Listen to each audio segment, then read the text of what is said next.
time smells so good. I love it. Okay, so I'm just going to toss that with my hands, make sure we've got everything covered. It's looking great. We've got just the right amount of herbs. I can feel the salt and pepper and smell that olive oil. This looks perfect. So now what we'll do, wash my hands a little bit, and we're going to spread that out on a little baking sheet that I've covered with tin foil. That's all you need to do to bake these potatoes. So here we go. Just pour those right out on here, like that. All done with this. Spread them out. Oh, it's looking lovely, smells great. Now, if you're trying to do more of a low carb thing, you don't have to do potatoes. You can do squash, you can do, you know, broccoli, any assortment of vegetables. But I just really like the idea of meat and potatoes. I know people really love that combination. So we've got our potatoes.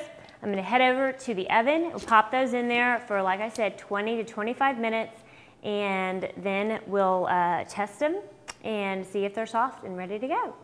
All right, now we've finished our potatoes, and now it's time to move on to our sirloin steaks, which are going to be just delicious. I can't wait. So to start the sirloin steak, I've just got about a pound or a little less here, and I think that's enough for 2 people. Remember that 1 serving of meat is about the size of the palm of your hand, which isn't very big. So depending on how hungry you are, you could obviously get more, but I think about a pound is good for 2 people. And you'll see this is just a lovely steak, and something my mother always taught me was to always wash your meat before you cook with it, and I know that some people don't always do that, so it's really just kind of a personal preference, but it's something I always do. We wash it and we make sure we get all the water off, or else the water will really splatter in the oil we're about to use. And speaking of, I'm going to go ahead and get that oil started. So I'll use this fire over here. We're going to put it about a medium heat, and the reason we want to do that, okay, is because we don't want to, since we're cooking the steak inside, and I know a lot of people often cook steaks outside on the grill. And this is a different method, so we want to keep it on a lower heat, so we make sure that the steak, which is, a good one, at least, you know, over an inch thick, make sure we get it cooked all the way through, or as you know, as done as you want it.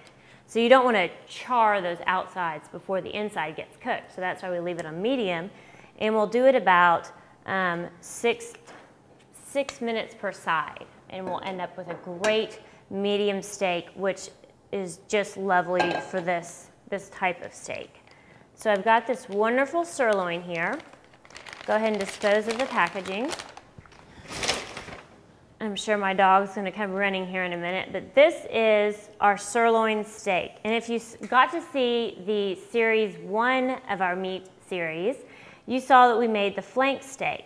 And this is just below the flank steak on the animal. So it's a very lean cut of meat. There is some fat here on this outside, but I'm going to go ahead and leave that on there because I think it holds in the juices and adds a little just more flavor and juices to the meat. So, but as you can see, there's not a lot of fat or marbling in here, which is really nice. Now, this, like I said, is going to be for 2 people. We're going to cut it in half, but you don't want to cut it in half before you cook it, because what happens is you'll lose a lot of your juices. So you want to go ahead and cook the whole thing as it is, and then when we're done, after we let it rest for a minute and let the juices really disperse throughout the meat, then we'll cut it into pieces. So let me wash the meat. Okay, I'm going to dry that off, and this, I did have a kind of a big piece of fat that's coming right off, so I'll just get rid of that. Why not? Save a little calories. Okay, so we've washed that, and again, this is very fresh. You'll want to, when you're picking meat, you want to get a nice bright red color, which is what we have here. See, our oil is heating up nicely. Continue to make sure this is nice and dry. This is looking great. And I love this because when I think of steaks, I often think, oh my gosh, a steak has to be grilled outside. And I'm not that great with a grill. And it's just sometimes a lot of hassle, especially if you live in a small apartment, or you don't have a grill, or you don't have time for it. This is just takes 12 minutes. You can do it inside. The only thing to note is that when you are pan searing or using a grill pan indoors, it will generate a lot of smoke. It's not a problem. Just turn on your vent, open a window, and let some of the smoke out. But just note that it will smoke a little bit. So I'm going to go ahead and set this. Actually, can't forget, wash my hands with soap and water. Whoa! Soap got away from me. Okay. Now there is kind of two schools of thought on this, and it's whether to salt or season your meat before you cook it or after you cook it.